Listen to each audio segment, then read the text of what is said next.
Cześć, dzisiaj porozmawiamy o tym, ile serii powinieneś wykonywać na daną grupę mięśniową.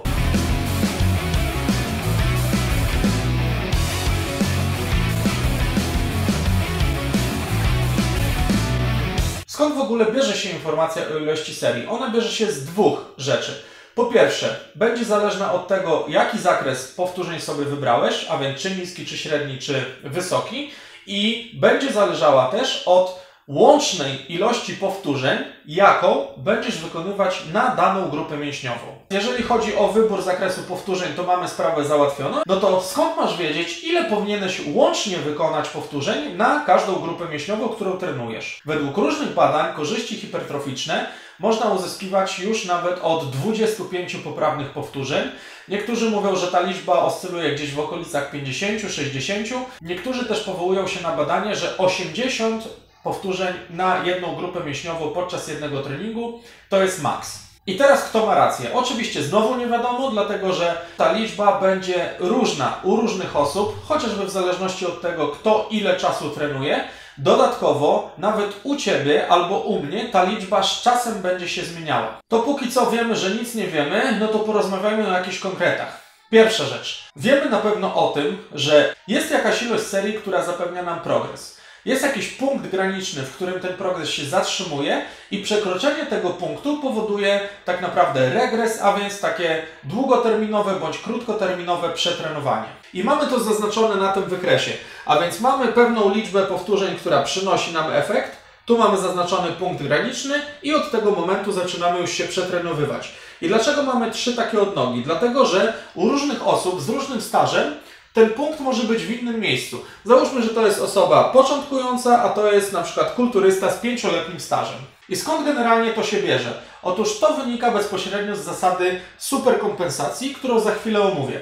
Ale mamy jeszcze jedną rzecz, o której musimy wiedzieć, że tak naprawdę każdy sport polega na tym, aby utrzymywać w długiej perspektywie czasu jakiś progres. Jeżeli trenujesz cokolwiek i na przykład po pół roku czy po roku treningu nic się nie zmieniło w Twoich wynikach sportowych, to znaczy, że trening jest nieskuteczny. I tak samo jest w kulturystyce. I porozmawiajmy teraz właśnie o tej superkompensacji. Superkompensacja w teorii sportu mówi nam o tym, że organizm zawsze stara się zregenerować z minimalną nadwyżką. I spójrzmy, jak to mniej więcej wygląda. Zaczyna z tego punktu, a więc ta zielona linia to jesteś Ty w tym momencie. Jakaś Twoja cecha motoryczna, w tym przypadku na przykład ilość masy mięśniowej. To jest Twój trening. Do tego momentu trenujesz, a więc jesteś chwilowo przetrenowany. Tak, jesteś zmęczony po treningu, więc mamy takie krótkoterminowe przetrenowanie.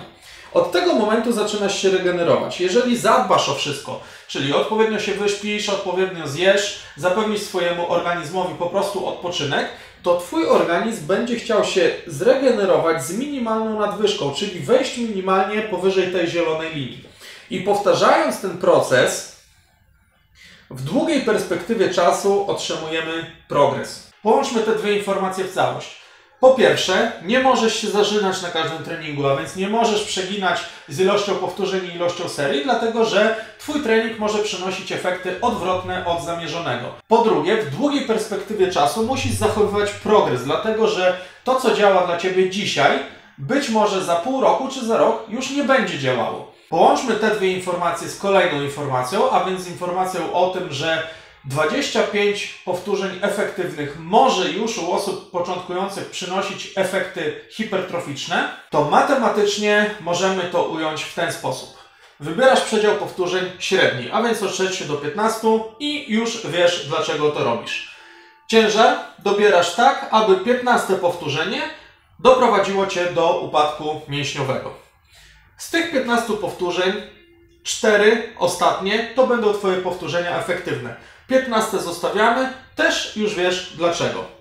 Według badań 25 powtórzeń równa się efekt, więc 25 podzielić na 4 wychodzi, że masz zrobić 6 serii. A więc jeżeli wybierzesz 2 ćwiczenia na daną grupę mięśniową, to wyjdzie, że te 2 ćwiczenia ma zrobić w 3 seriach. No to matematycznie sobie ogarnęliśmy i gwarantuję Ci, że jeżeli dopiero zaczynasz swoją przygodę z siłownią, to 2 ćwiczenia po 3 serie na największe grupy mięśniowe będzie jak najbardziej dobrym pomysłem i Jeżeli zapewnisz swojemu organizmowi środowisko do tego, aby odpowiednio się regenerował, to taka ilość serii będzie w stanie zapewnić Ci już progres. Cały czas mówię, że ta ilość serii dotyczy tych największych grup mięśniowych. To co zrobić z tymi małymi grupami mięśniowymi, czyli z bicepsem i tricepsem? Moim zdaniem, i to nie jest tylko moje zdanie, tylko jest to zdanie, które jest poparte tym, co tutaj wcześniej powiedzieliśmy, nie musisz tak naprawdę trenować bicepsu i tricepsu przez pierwsze kilka tygodni albo kilka nawet miesięcy, pod warunkiem, że trenujesz duże grupy mięśniowe, takie jak klatka piersiowa, plecy i barki, mocno złożonymi, wielostawowymi ćwiczeniami i trenujesz w odpowiedni sposób, czyli wykorzystując powtórzenia efektywne. To w zupełności na początku da Twojemu organizmowi, dokładnie Twoim bicepsom i tricepsom, wystarczający bodziec do tego, żeby się rozwijać. Z czasem oczywiście będziesz musiał dorzucić ćwiczenia izolowane, bardziej izolowane na bicepsy i tricepsy, ale na pewno nie przez kilka pierwszych miesięcy treningu.